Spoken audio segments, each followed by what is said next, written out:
Olympic போட்டிகளில் பங்கேற்கவுள்ள இலங்கை வீராங்கனைகளை ஊக்குவிக்கும் நோக்கில் ஏற்பாடு செய்யப்பட்டுள்ள நம்பிக்கையின் சுடர் பேரணி 5வது நாள் பயணம் யாழ்ப்பாணத்தில் ஆரம்பமாகியது. வரையறுக்கப்பட்ட கேபிட்டல் மகாராஜா நிறுவனம் மற்றும் நியூஸ் ஃபர்ஸ்ட் ஏற்பாடு செய்துள்ள இந்த பேரணிக்கு விளையாட்டுத்துறை அமைச்சு மற்றும் தேசிய இளைஞர் சேவைகள் மன்றம் ஆகியன ஒத்துழைப்பு வழங்குகின்றன.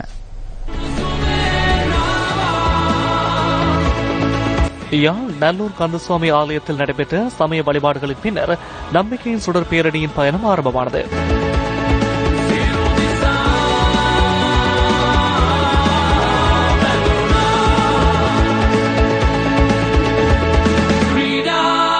நம்பிக்கையின் சுடர் ஊர்வல பயணத்தின் 5ஆம் நாள் இன்றாகும். இன்றைய தினம் நாம் நல்லூர் கந்தனின் ஆசீர்வாதத்தை பெற்றுக் கொள்வதற்காக நல்லூர் கோயிலுக்கு வந்திருக்கிறோம். அதே போன்று நல்லூரிலிருந்து ஒலிம்பிக் தீபத்தை எடுத்து செல்லும் சந்தர்ப்பத்தை ஜிம்னாஸ்டிக் போட்டிகளில் தொடர்ந்து 8 தடவைகள் தேசிய சாம்பியனான தருந்து 10 பெருமை ஒலிம்பிக் தீபத்தை ஏந்தி செல்வதை உங்களால் காணக்கூடியதாக இருக்கும்.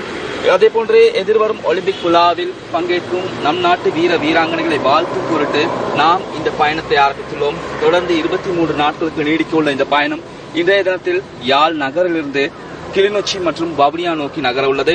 ஸ்போர்ட்ஸ் ஃபர்ஸ்ட், நியூஸ் ஃபர்ஸ்ட் மற்றும் கல்வித்துறை அமைச்சு, விளையாட்டுத்துறை அமைச்சு, தேசிய இளைஞர் சேவைகள் மன்றம் என்பன இணைந்து ஏற்பாடு செய்துள்ள இந்த பயணம் 23 நாட்கள் கடந்து கொழும்பை வந்தடைய உள்ளது. ஸ்போர்ட்ஸ் ஃபர்ஸ்டுக்காக நல்லூர் ஆலயத்தின் முன்பாக இருந்து ராஜலிங்கம் திரிஷானோ.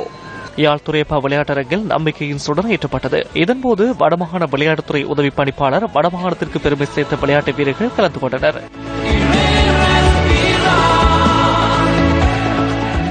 ஒலிம்பிக் வீரர்களை கௌரவப்படுத்தும் நோக்குடன் சக்தி சிரச நிறுவனத்தின் அனுசரணையுடன் இந்த 25 மாவட்டங்களையும் பிரதிநிதித்துவப்படுத்தி வருகின்ற இந்த ஒலிம்பிக் தீப சுடரானது வீரர்கள் அனைவரும் இலங்கைக்கு பெருமை சேர்க்கக்கூடியவாறு வெற்றி வாகை சூடோடும் என்று கூறிக்கொண்டு இந்த ஒலிம்பிக் சுடரினை தொடர்ந்து எங்கள் வடமாகாண வீரர்களும் அதனை கௌரவப்படுத்தி இந்த ஒலிம்பிக் தீபத்தினை வழியனுப்பி வைக்குமாறு அன்பாக கேட்டுக் கொள்கின்றோம். நம்பிக்கையின் சுடர் பேரணி A9 வீதியூடாக ஆணையரவு கிளர்ச்சியூடாக வவுனியா நோக்கி பயணித்துக் கொண்டிருக்கிறது.